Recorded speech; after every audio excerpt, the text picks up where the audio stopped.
Hello students, हमारा आज का जो टॉपिक है वो है बायोलॉजी।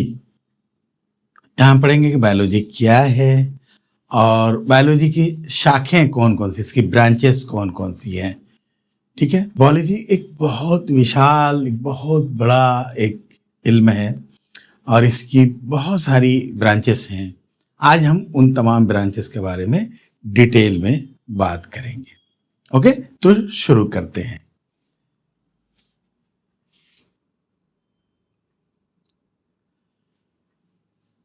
बायोलॉजी, पहले तो ये तुम लोगों को मालूम है कि ये जो वर्ड है ये बायोलॉजी, ये क्या है? ये बायोलॉजी जो वर्ड है ये दो टुकड़ों में से मिलकर बना हुआ है। एक है बायोस और दूसरा है लोगोस। ठीक है, ये ग्रीक भाषा का वर्ड है। ग्रीक यानी यूनानी जबान, यूनान की जबान जो ग्रीक जो लैंग्वेज है उसका ये वर्ड है बायोस। इसका मतलब होता है लाइफ और लोगोस का मतलब होता है स्टडी, इल्म। ठीक है, तो क्या मतलब हो गया? लाइफ और स्टडी, यानी लाइफ का स्टडी करना। ठीक है, लिविंग बॉडीज का स्टडी करना, इसी को हम बोलते हैं बायोलॉजी। तो बायोलॉजी क्या डिफिनेशन हम लोग कर सकते हैं? Biology is the study of living organisms. Biology क्या है? लिविंग ऑर्गेनिज्म का, जिंदा चीजों का स्टडी करना। ठीक है, और उनका उनके बॉडी में जो फिजिकल जो प्रोसेस, फिजियोलॉजिकल और दूसरे जो प्रोसेसेस होते हैं, वाइटल प्रोसेसेस, उनका स्टडी करना। ठीक है, और ये देखना कि ये ऑर्गेनिज्म कैसे डेवलप करते हैं, कैसे एक दूसरे के साथ इंटरेक्ट करते हैं, इस माहौल के साथ कैसे एडजस्ट करते हैं अपने माहौल में। ये सारी चीज़ों का जब हम स्टडी करते हैं तो ये जो साइंस है ये कहलाता है बायोलॉजी। ठीक है, तो आज हम लोग पढ़ेंगे ब्रांचेस ऑफ बायोलॉजी। देखो, बायोलॉजी कोई छोटा मोटा कोई ऐसा कोई इल्म नहीं है, छोटी मोटी ऐसी चीज नहीं है। बायोलॉजी एक विशाल, बहुत बड़ा साइंस है, बहुत बड़ी साइंस। इसके बहुत सारे ब्रांचेस हैं। ब्रांचेस क्यों हैं? क्योंकि एक आदमी चाहेगा तो भी पूरी जिंदगी में पूरी बायोलॉजी को नहीं पढ़ सकेगा। वो जब भी पढ़ेगा बायोलॉजी के किसी एक हिस्से को पढ़ेगा, किसी एक ब्रांच को पढ़ेगा, किसी एक ब्रांच में इल्म हासिल करेगा। पूरी बायोलॉजी तो बहुत बड़ी है, बहुत। तो हम लोग अगर इसको ब्रांचेस में नहीं बांटा जाएगा तो फिर उसको स्टडी करना बहुत मुश्किल हो जाएगा। इसीलिए बायोलॉजी को बहुत सारी टुकड़ों में, ब्रांचेस में बांटा गया है कि हमको जो पढ़ना होगा किसी एक ब्रांच को लेकर के हम पढ़ेंगे उसको। तो देखो, ब्रांचेस ऑफ बायोलॉजी में हम लोग यहाँ देखते हैं, देखो ये इतने सारे ब्रांचेस हैं। ठीक है, ये सारे नाम तुम लोगों ने सुने होंगे, ऐसा कुछ नया नहीं है। जैसे botany, zoology, morphology, anatomy, physiology, cytology, histology, microbiology, bacteriology, virology, genetics, ecology, immunology और बायोटेक्नोलॉजी। इतनी सारी ये ब्रांचेस हैं बायोलॉजी की। तो हम लोग देखते हैं एक एक करके, थोड़ा सा जस्ट इंट्रोडक्शन एक एक ब्रांच का। सबसे पहले है बॉटनी। बॉटनी क्या है? बॉटनी जो है, botany is the scientific study of plants. ठीक है, बस इतना याद रखो। बॉटनी क्या है? प्लांट्स का स्टडी करना है, पेड़ पौधों का स्टडी करेंगे। इस इल्म को कहेंगे बॉटनी। साइंस की वो शाख, बायोलॉजी की वो शाख जिसमें हम सिर्फ प्लांट्स का स्टडी करते हैं, पेड़ पौधों का स्टडी करते हैं, वो होता है, कहलाता है बॉटनी। ठीक है, अब उसमें हम बहुत कुछ देखेंगे कि देख सकते हैं कि पौधे कैसे रिप्रोड्यूस करते हैं, उनका क्लासिफिकेशन कैसे होगा, उनका बहुत सारे उनके अंदर कैसे बीज बनते हैं, कैसे उनके अंदर फिजियोलॉजिकल प्रोसेसेस उनके अंदर अंजाम पाते हैं, कैसे फोटोसिंथेसिस करते हैं, कैसे वो सांस लेते हैं, सारी चीजें। इन्हें प्लांट्स के बारे में जो कुछ भी पढ़ेंगे दैट इज बॉटनी, याद रहेगा।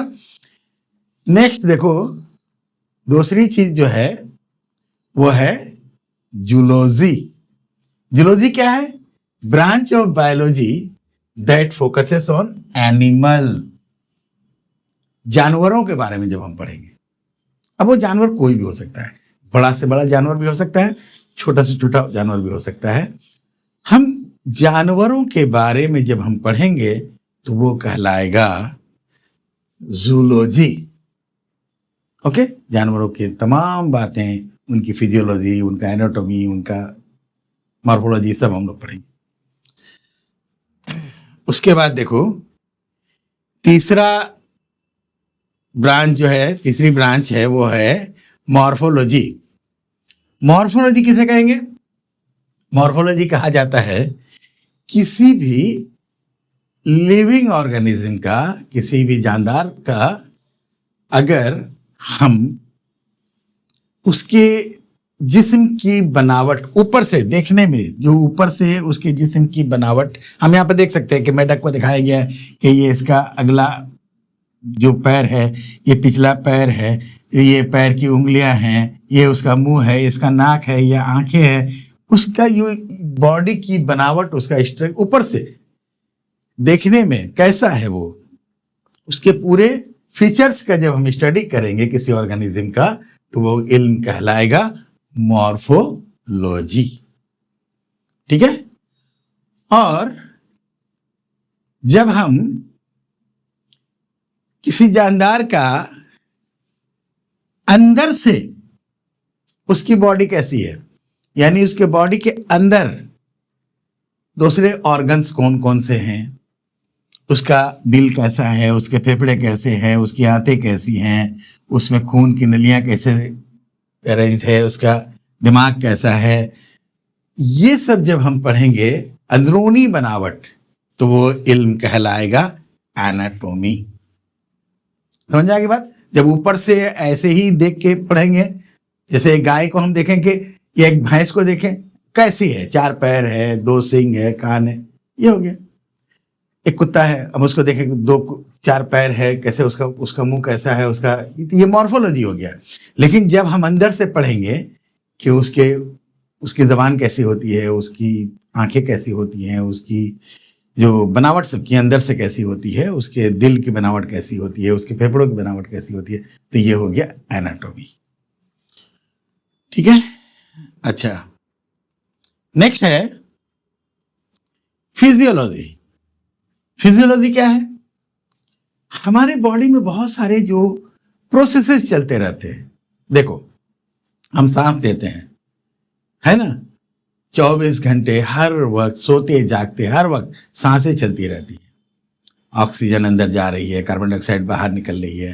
तो ये जो कुछ हो रहा है ये कहलाएगा फिजियोलॉजी। इसको जब हम स्टडी करेंगे कि ये कैसे हो रहा है, ये ब्रीथिंग का अमल कैसे हो रहा है, अंदर में रेस्पिरेशन कैसे हो रहा है, ये कहलाएगा फिजियोलॉजी। उसी तरह हम खाना खाते हैं, अब वो खाना हमारे बॉडी के अंदर जाके कैसे कैसे कैसे हजम हो रहा है, ये कहलाएगा फिजियोलॉजी। जब हम किसी भी प्रोसेस को, बॉडी के अंदर होने वाले प्रोसेसेस को जब हम स्टडी करेंगे तो वो कहलाएगा फिजियोलॉजी। हमारे अंदर ब्लड सर्कुलेशन कैसे हो रहा है, हमारे अंदर ब्रेन कैसे काम कर रहा है, हमारे अंदर खबरें कैसे आ रही जा रही हैं, नर्वस सिस्टम कैसे काम कर रहा है, ये सारी बातें, ये कहलाएगा फिजियोलॉजी। ठीक है। नेक्स्ट है साइटोलॉजी। साइटोलॉजी क्या है? साइटोलॉजी है सेल्स के बारे में।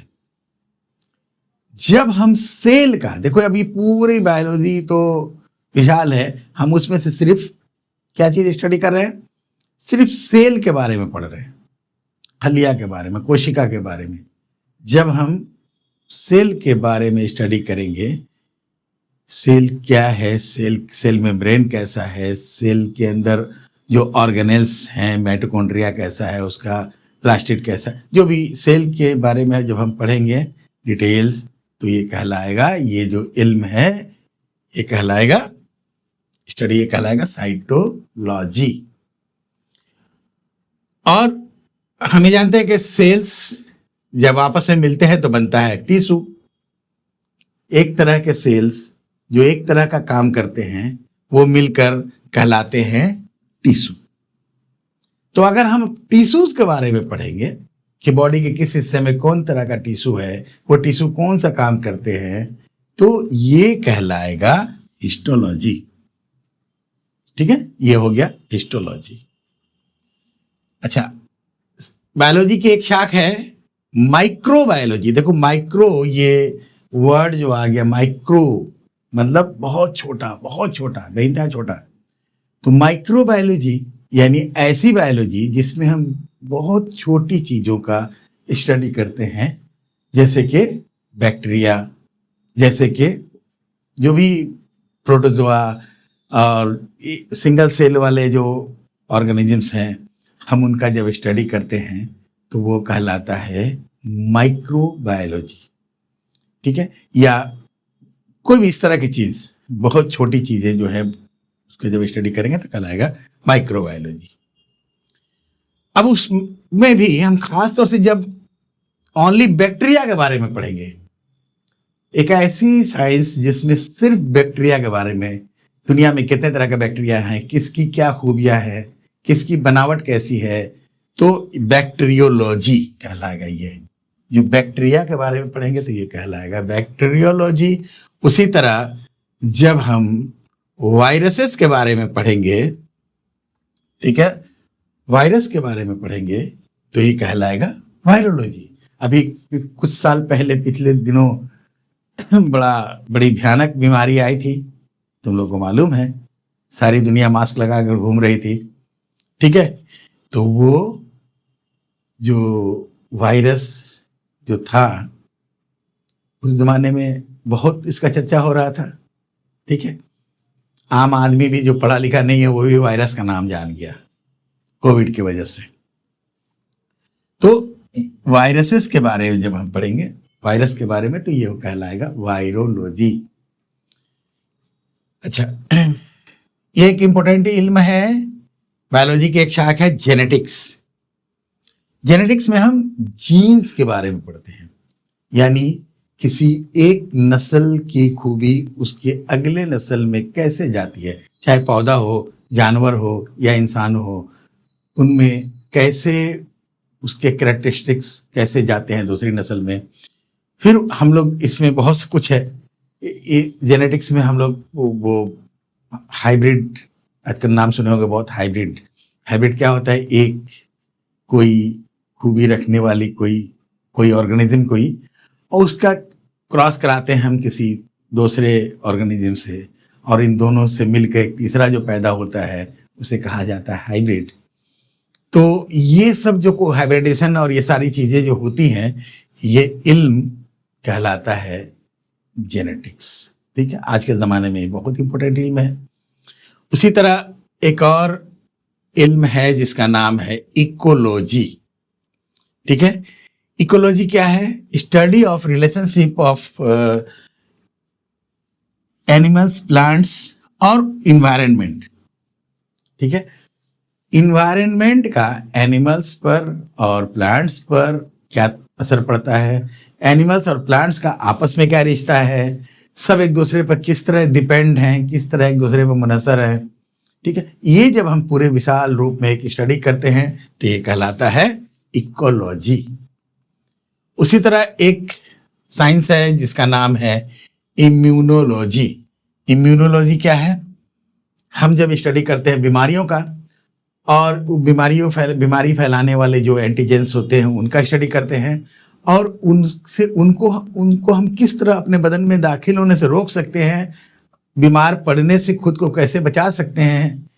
ठीक है, वो कहलाता है इम्यूनोलॉजी। हम किस तरह इसमें वैक्सीन, अभी पिछले दिनों कोविड का वैक्सीन बनाया गया था, सभी लोगों को वैक्सीन लगाया गया, तो ये वैक्सीनेशन वगैरह सब इसमें आता है, इम्यूनोलॉजी।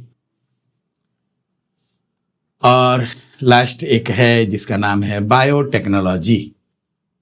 ठीक है, बायोटेक्नोलॉजी बिल्कुल ही नई ये ब्रांच है बायोलॉजी की, ठीक है, बहुत ही मॉडर्न, बहुत ही जदीद ये ब्रांच है। और इसमें क्या होता है, इसमें हम जदीद जो टेक्नोलॉजी का इस्तेमाल करके बायोलॉजिकल ऑर्गेनिज्म से हम दवाइयाँ बनाते हैं, उससे मुख्तलिफ़ किस्म के दूसरे एग्रीकल्चर में, मेडिसिन में कैसे उसको इस्तेमाल करें, उनके सेल्स के अंदर कैसे तब्दीलियाँ करके अपने मनचाहे अंदाज की हम चीज़ें पैदा करें, नए नए प्रोडक्ट्स बनाएं, तो ये साइंस कहलाता है बायो टेक्नोलॉजी। तो इतने सारे अभी हम लोगों ने जायजा लिया, ये सारे थे बायोलॉजी के जो ब्रांचेस, बायोलॉजी के ब्रांचेस हैं। अब एक चीज और देखो कि अब हम लोग कुछ अप्लाइड बायोलॉजी, अच्छा अप्लाइड बायोलॉजी किसको बोलते हैं? कोई भी अप्लाइड साइंस होती है, अप्लाइड मैथमेटिक्स होता है, अप्लाइड बायोलॉजी होती है, अप्लाइड कोई भी अप्लाइड साइंस होती है, यानी कि उस साइंस का हम जब प्रैक्टिकल यूज करते हैं कहीं, ठीक है, तो वो साइंस कहलाएगी अप्लाइड। ठीक है, एक मिसाल से समझा दें कि रेडियो फ्रीक्वेंसी फिजिक्स में आता है ना, तो रेडियो फ्रीक्वेंसी का स्टडी करोगे तो फिजिक्स है वो, लेकिन जब उस रेडियो फ्रीक्वेंसी का इस्तेमाल करके हम मोबाइल फोन बनाते हैं तो दैट इज अप्लाइड फिजिक्स, उसका एप्लीकेशन, उसका यूज किया हमने। उसी तरह बायोलॉजी में भी होता है, जो हम बायोलॉजी को मुख्तलिफ तरीकों से जब हम कहीं अप्लाई करते हैं, कहीं उसको इस्तेमाल करके प्रैक्टिकल चीज़ें कर बनाते हैं, तो इसे कहा जाता है अप्लाइड बायोलॉजी। और यहाँ पर देखो ये कुछ ब्रांचेस जो है इनकी, अप्लाइड बायोलॉजी की ब्रांचेस,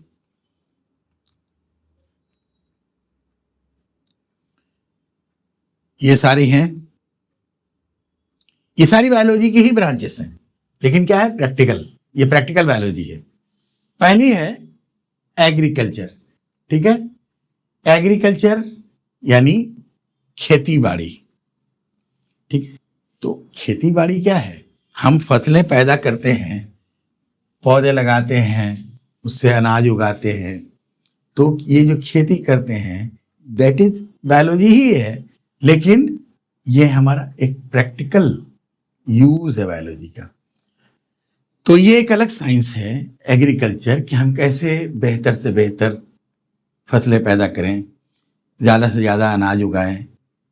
तो ये एक साइंस है जिसे हम कहते हैं एग्रीकल्चर।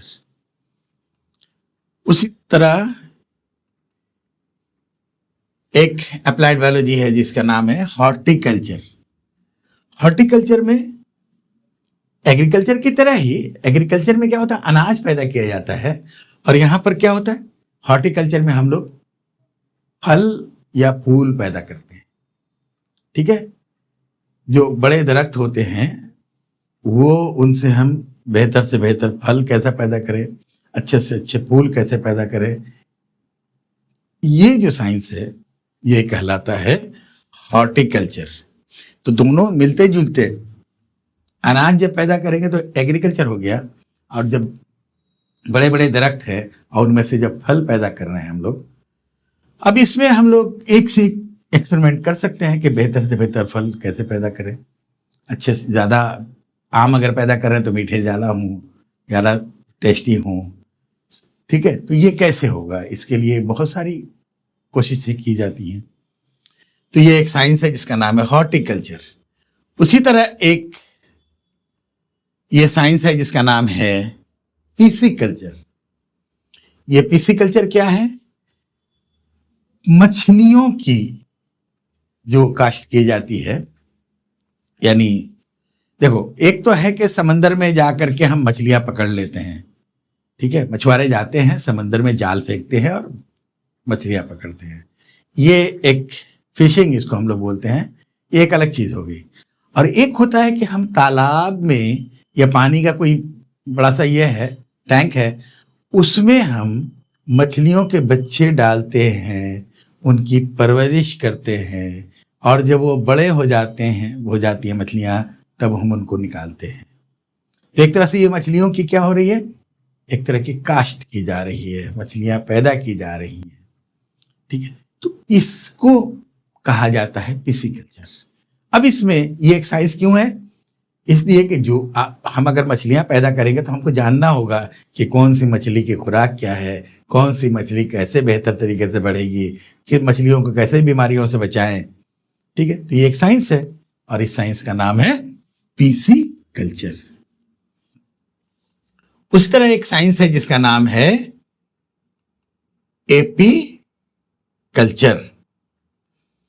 ये एपी कल्चर क्या है? शहद की मक्खियां पालते हैं हम लोग, ठीक है। आर्टिफिशियल छत्ते बनाते हैं, उसमें शहद की मक्खियां हम लोग पालते हैं और फिर वो शहद की मक्खियां हमारे लिए शहद बनाती हैं और हम उस शहद को इस्तेमाल करते हैं, ठीक है। तो ये कहलाएगा एपीकल्चर। ये जो स्टडी ऑफ जो हनी बीज का स्टडी करना, उनकी नस्लें बेहतर कैसे बनाएं, ज़्यादा ज़्यादा शहद कैसे बनाएं, शहद अच्छे से अच्छे शहद कैसे हासिल करें, ये एपीकल्चर कहलाता है। उसी तरह है सेरीकल्चर। सेरीकल्चर क्या है? रेशम के कीड़ों को पालना। ये एक साइंस है कि रेशम के कीड़ों को हासिल करना, उनकी परवरिश करना, उनसे ज़्यादा से ज़्यादा रेशम कैसे पैदा करें, ये जो साइंस है इसे कहते हैं सेरीकल्चर, ठीक है। Study of silk worm.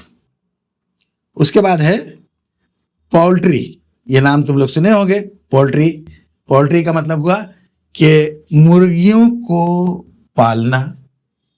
देखो, आदमी घर में एक दो मुर्गी पालता है, वो पोल्ट्री नहीं हुई। पोल्ट्री यहाँ पर क्या है?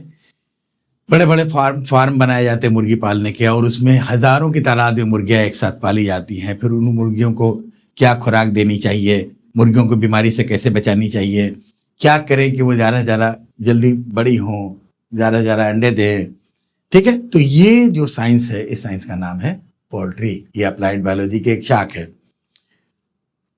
उसी तरह एक और अप्लाइड बायोलॉजी की शाख है जिसका नाम है एनिमल हस्बेंड्री। एनिमल हस्बेंड्री का मतलब है जस्ट जैसे पोल्ट्री में मुर्गियां पालते हैं हम लोग, यहाँ पर क्या है? जानवरों की, जैसे कि गाय, भैंस, बकरी, इन सब जानवरों की हम जब परवरिश करते हैं, पालते हैं। एक एक जगह देखोगे बड़े बड़े जो फार्म हैं, वो वहाँ हजारों की तादाद में भेड़ें पाली गई हैं जिनसे ऊन हासिल किया जाता है। हजारों की तादाद में बकरियां पाली जाती हैं। बहुत जगह सैकड़ों की तादाद में गाय पाली जाती हैं, भैंसें पाली जाती हैं, उनसे दूध हासिल किया जाता है। तो ये है एनिमल हस्बेंड्री। इसमें हम लोग ये जानते हैं, इस इल्म से हम लोग ये सीखते हैं कि कैसे बेहतर से बेहतर तरीके से हम लोग ज़्यादा से ज़्यादा दूध हासिल करें, गायों की परवरिश कैसे करें, कैसे उन्हें बीमारियों से बचाएं। तो ये स्टडी जो कहलाएगा ये एनिमल हस्बेंड्री है, ठीक। तो ये सारे के सारे क्या हो गए? तुमने देखा, ये अप्लाइड बायोलॉजी है, यानी कि ये प्रैक्टिकल बायोलॉजी है। ये सिर्फ हम पढ़ नहीं रहे हैं बल्कि उसका इस्तेमाल कर रहे हैं साथ साथ। अच्छा, एक चीज और आखिरी चीज देख लो, ये तो हो गया। अब है कि infusion of knowledge from other branches of science into biology. जो साइंस की दूसरी शाखें हैं, जैसे फिजिक्स, केमिस्ट्री, मैथमेटिक्स, जो दूसरी शाखें हैं साइंस की, सब साइंस है। तो दूसरी शाखों को भी बहुत बार ऐसा होता है कि हमको सिर्फ बायोलॉजी से काम नहीं चलेगा, हमको दूसरी ब्रांचेस के साथ मिला करके कुछ काम करना पड़ता है। दूसरी जो साइंसेस हैं उनका इस्तेमाल करके हम कोई काम करते हैं, ठीक है। जैसे देखो, एग्जाम्पल सब समझ में आ जाएगा। पहला एग्जाम्पल देखो, ये है बायोलॉजी और ये है फिजिक्स, ठीक है। बायोलॉजी और फिजिक्स ये दोनों अलग अलग साइंस है। बायोलॉजी एक अलग चीज है, फिजिक्स एक अलग चीज है। बायोलॉजी में हम जानदारों के बारे में पढ़ते हैं, फिजिक्स में हम बेजान चीजों के बारे में पढ़ते हैं, ठीक है। लेकिन ये दोनों साइंस को आपस में मिला करके एक साइंस बनती है जिसका नाम है बायोफिजिक्स। हो गया, बायोलॉजी एंड फिजिक्स, ये दोनों आपस में मिल गया और मिलकर एक नई साइंस वजूद में आती है जिसका नाम है बायोफिजिक्स। और ये बायोफिजिक्स क्या है? ये बायोफिजिक्स है, ये एक ऐसी साइंस है जिसमें हम लोग क्या करते हैं, इसमें हम लोग अप्लाई करके इसको ऐसी जो बहुत सारी चीजें बनाते हैं, जो जैसे हम लोग ये देखते हैं बहुत सारी चीज। देखो हमारे मसल्स कैसे सिकुड़ते हैं, ये जो हमारे मसल्स हैं, गोश्त हैं, ये सिकुड़ता है, फैलता है। अब बायोलॉजी में तो हम सिर्फ इतना जानते हैं कि फैलते सिकुड़ते हैं, लेकिन कैसे, यहां पर कहीं ना कहीं फिजिक्स भी आ जाता है। हमारे ब्रेन में जो सिग्नल्स आते जाते हैं वो इलेक्ट्रिक की सूरत में आते जाते हैं, बिजली वहां पर होती है, तो फिजिक्स आ ही जाता है वहां पर। ठीक है, तो ये इस तरह से हमारी बॉडी में बहुत जगह ऐसा है कि सिर्फ बायोलॉजी नहीं है, उसमें दूसरे ब्रांचेस भी आ जाते हैं। यहाँ पर फिजिक्स भी, जैसे दिल धड़क रहा है, तो बहुत सारी जगहों पर इस तरह के देखोगे कि बायोलॉजी के साथ दूसरी जो फिजिक्स के भी बहुत सारी मैकेनिकल और मैकेनिक्स के बहुत सारे असूल, हाथ कैसे मुड़ रहा है, कैसे घूम रहा है, गर्दन कैसे घूम रही है, यहाँ मैकेनिक्स के असूल आ जाते हैं। ठीक है, हम लोग चलते हैं तो गिरते क्यों नहीं हैं, हम लोग कैसे अपने आप को बैलेंस करते हैं, ये क्या है, फिजिक्स है। तो बायोलॉजी अकेले कभी नहीं रह सकती है, कहीं ना कहीं फिजिक्स भी आ जाता है। तो इन दोनों को मिला के हम लोग बना रहे बायोफिजिक्स। अब जो लोग ये पढ़ते हैं, बायोफिजिक्स पढ़ते हैं, वो इसी तरह के टॉपिक्स को पढ़ते हैं, इसी में वो रिसर्च करते हैं।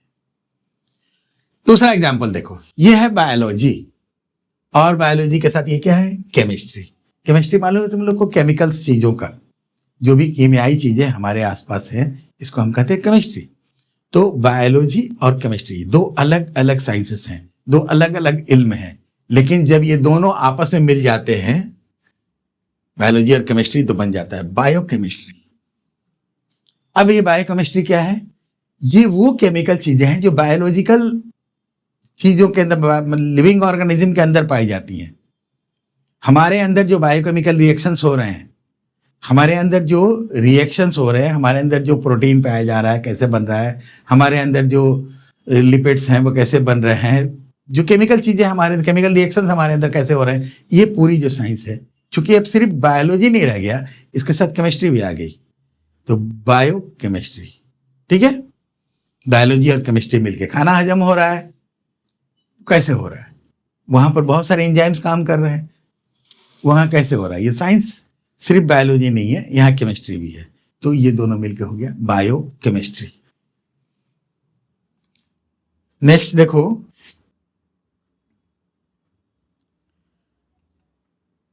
बायोलॉजी और इंजीनियरिंग।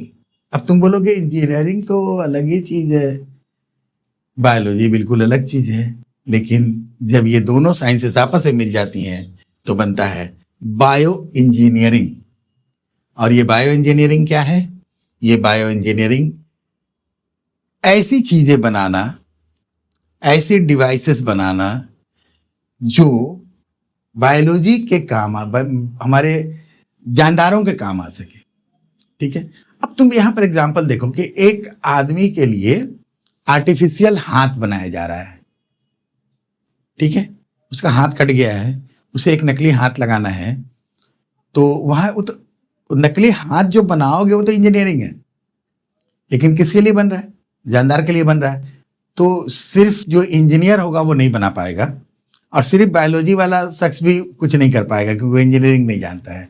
इसके लिए एक तीसरे आदमी की जरूरत पड़ेगी जो बायोलॉजी भी जानता हो, इंजीनियरिंग भी जानता हो। इसीलिए दोनों साइंस मिला करके एक तीसरा इल्म बनाया गया, बायो इंजीनियरिंग।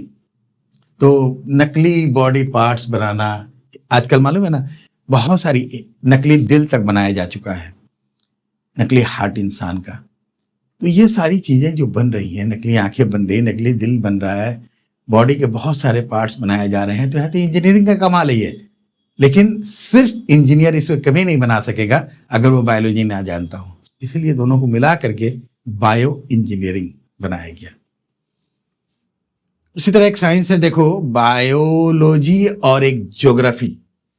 अब ज्योग्राफी बिल्कुल अलग है। ज्योग्राफी में हम पढ़ते हैं, क्या पढ़ते हैं, कि दुनिया के किस हिस्से के लोग कैसे होते हैं, दुनिया के किस हिस्से की आबो हवा कैसी होती है, दुनिया के किस हिस्से में कौन से जानवर पाए जाते हैं, ये ज्योग्राफी है। और ये बायोलॉजी अलग ही इल्म है, लेकिन जब ये दोनों मिलते हैं आपस में तो बन जाता है बायो ज्योग्राफी। और बायो ज्योग्राफी में हम लोग स्टडी करते हैं कि जानदारों का इस दुनिया में डिस्ट्रीब्यूशन कैसे है, यानी कौन सा जानदार दुनिया के किस हिस्से में पाया जाता है, ऊंट रेगिस्तान में पाया जाता है तो क्यों, और पोलर बियर सिर्फ पोल्स पर ही क्यों पाया जा रहा है, ठीक है, और जो सुंदरबन में शेर जो है वो क्यों पाया जा रहा है, उसके मुताबिक हालात वहाँ क्या क्या उसके मुताबिक है।